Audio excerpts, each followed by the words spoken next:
Hello friends, welcome back to another video in this channel. Today in this video I'll show you how to create a guest account in Microsoft Windows 11. So without any delay, let's get it started. First we'll go to the settings,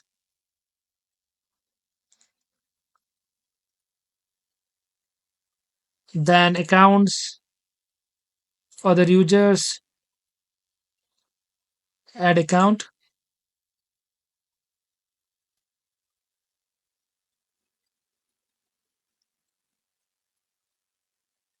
add a user without a Microsoft account.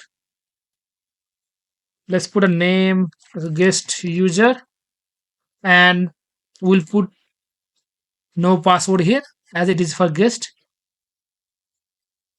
and my guest user is created.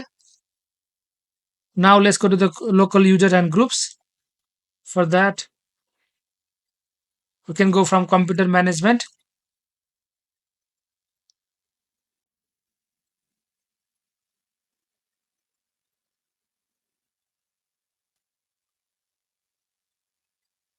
This is the user that we created as a guest user.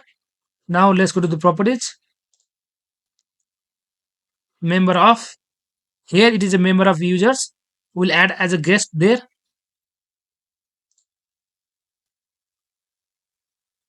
We'll add this one. Okay.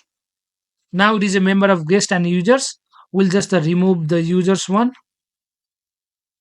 Apply. Okay. Now it is a guest account in Windows 11. I hope you like this video, and if you found this video helpful, please like, comment, and share the video with the friends, and also subscribe the channel. Thank you. I'll see you in another video.